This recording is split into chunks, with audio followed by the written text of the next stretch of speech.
पीछे उनको देख रहा था। तो अचानक क्या हुआ, खाना खत्म, बच्चा का दादाजी बर्तन धो रहे, धोते धोते बर्तन टूट गया। तो जो लड़का था वो ऊपर आ भी नहीं पाया कि उसका जो बेटा है वो दौड़ के उसके पिताजी के पास चला गया और जाके यही बोला, ये बुढ़ा तूने जो ये तोड़ दिया, अब मैं मेरे पिताजी को किसमें खाना दूंगा। आप समझे, ठाकुर ने 3 चीज बोला है और एक ही श्रृंखला में बोला है, यजन, याजन, इष्टविधि। अगर यजन ठीक होगा तो याजन ऑटोमेटिकली होगा, और याजन अगर होगा तो इष्टविधि होगा ही होगा। आप पहले समझते हैं यजन क्या होता है। यजन होता है खुद को ठीक रखना। मैं ये शर्म नहीं आता है मुझे ये बोलने के, मैं पान खाता हूँ, मैं रजनीगंधा खाता हूँ, मगर मैं किसी और को जो खाता है उसको मैं कभी नहीं रोकता। क्यों? क्योंकि मैं खुद को ही नहीं रोक पाया। मगर मैं ठाकुर जी का काम करता हूँ, मैं ठाकुर जी को प्रेम करता हूँ, मैं हर एक आदमी को यही बोलता हूँ कि ठाकुर जी से प्रेम कीजिए। आज कोई भी ठाकुर जी को पहचानेगा, कैसे पहचानेगा? ठाकुर जी को देखा है किसी ने? नहीं। ठाकुर जी का जो प्रेम है, हम में जो प्रेम है ठाकुर जी को लेके, उसी से ठाकुर जी को समझता है आदमी। आज ठाकुर जी का अगर मान के चलिए कि मैं यहाँ पे गेट के बाहर खड़ा होकर मैं अगर सिगरेट पीऊं, तो जो भी आस पड़ोस का आदमी खड़ा होकर देखेगा मुझे, वो क्या बोलेगा? थोड़ी बोलेगा कि ये देखो मुसलमान सिगरेट पी रहा है, नहीं, वो यही बोलेगा ये देखो ठाकुर का आदमी है और सिगरेट पी रहा है। तो किस पे उंगली उठ रहा है? मेरे ठाकुर जी को। तो मैं अगर मेरा यजन ठीक नहीं करूं तो मेरा याजन भी ठीक नहीं हो सकता। और जब यजन और याजन दोनों ठीक हो जाए तो प्यार आ जाएगा, उनके लिए करने का भाव आ जाएगा, वही है इष्टविधि। कहीं पे भी किसी को भी ये मत बोलिए कि दादा इष्टविधि कीजिए कीजिए कीजिए कीजिए, नहीं। वो क्यों करेगा अगर उसको इष्टविधि का मतलब ही नहीं पता? क्या आप लोगों को इष्टविधि का मतलब पता है? कोई बोल सकते हैं? पता है कि इष्टविधि क्या है?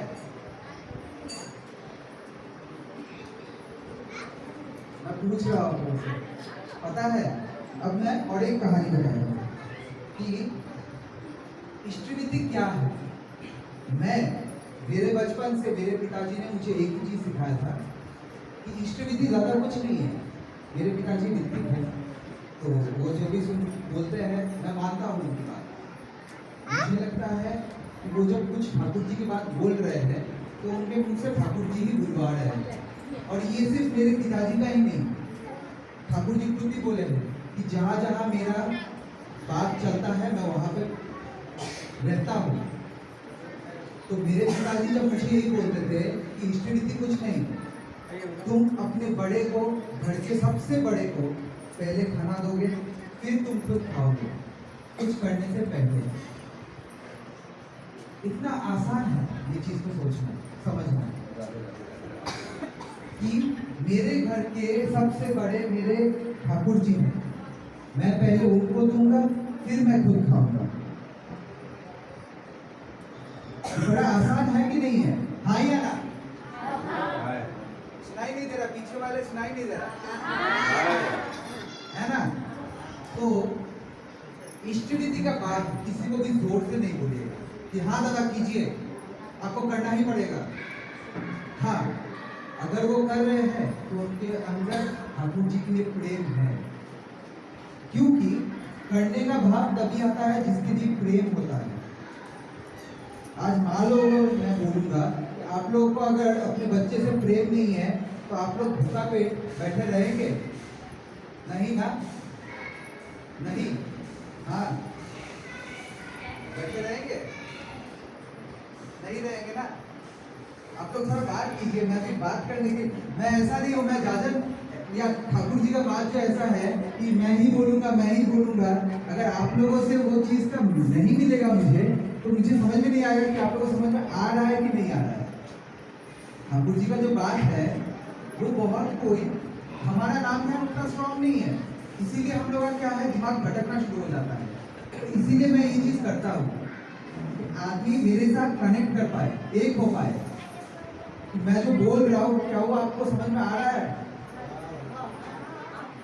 सबको एक साथ, मैं तो बिना माइक का जोर से बोल दूं, आप लोगों को वहां तक सुनाई देगा, मगर इतने लोग मिलके मेरा कान नहीं खा सक रहे।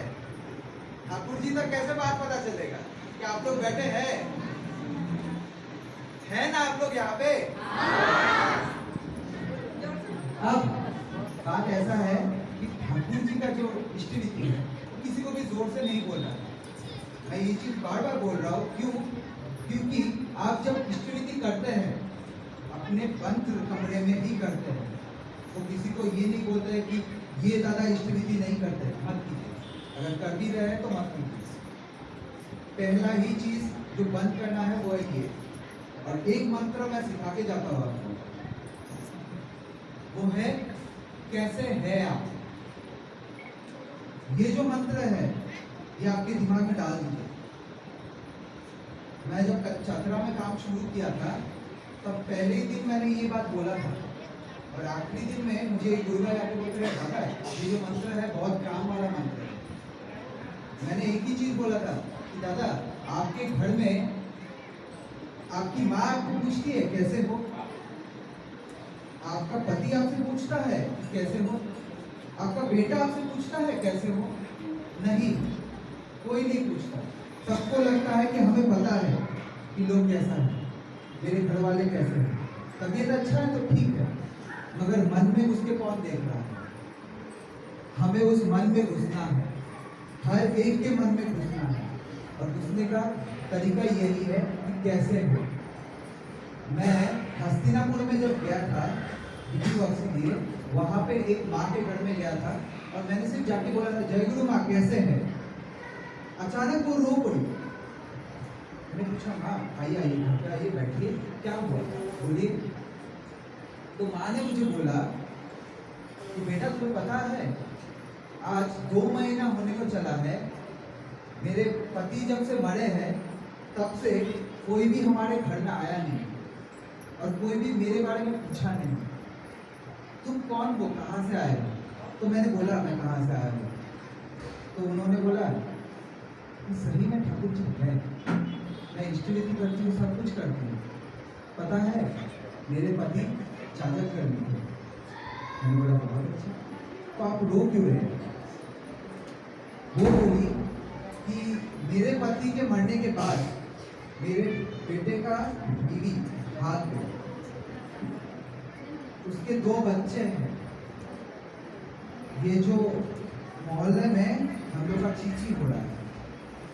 मैंने बोला हाँ, एक चीज बताइए, जो लड़की आई है क्या वो आपकी लड़की है? मैंने बोला नहीं, कहीं दूसरी जगह से कि दूसरे परिवार से आई है ना? हाँ।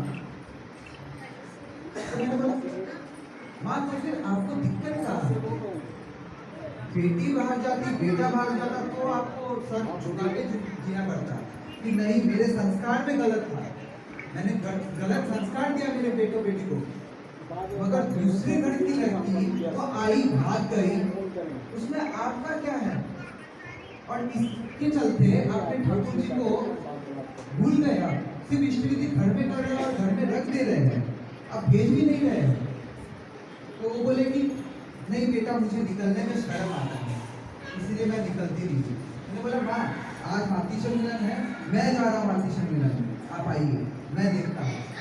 वो माँ आई, आने के बाद जो भी माँ लोग थी वहाँ पे इतने खुश होके उनसे एक ही चीज पूछी, माँ कहाँ थे? इतने दिन से आप दिखे नहीं। मैंने बोला माँ ये आपका मन का भ्रम था, आप सोच रहे थे कि लोग आपके बारे में क्या सोच रहे हैं, मगर आपको ये नहीं सोचना चाहिए था, आपको ये सोचना चाहिए था कि मेरे ठाकुर जी क्या सोचते हैं। और जब ठाकुर जी सोचते हैं सबके लिए अच्छा ही सोचते हैं।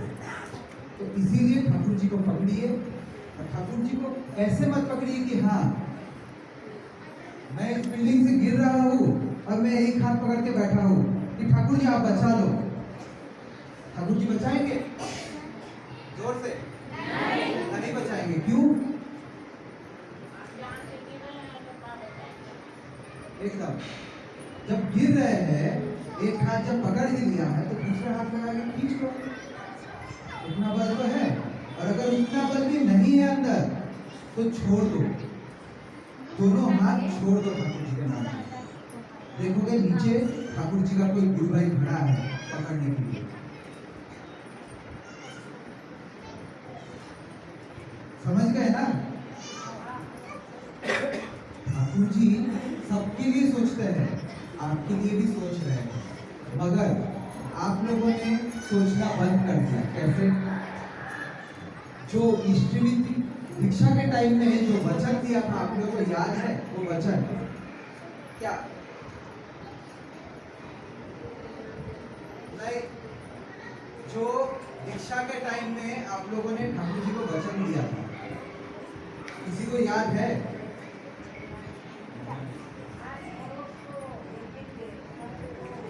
एकदम एकदम।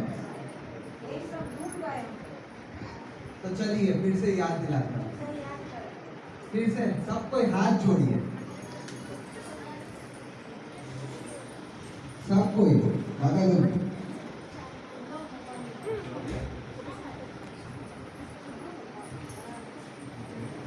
मैं ठाकुर जी का संतान वचन देता हूँ पूरी मैं अपने आस पड़ोस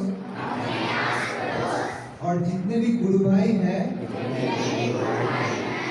उनका अच्छा बुरा में खड़ा होने का प्रण लेता हूँ। जय गुरु।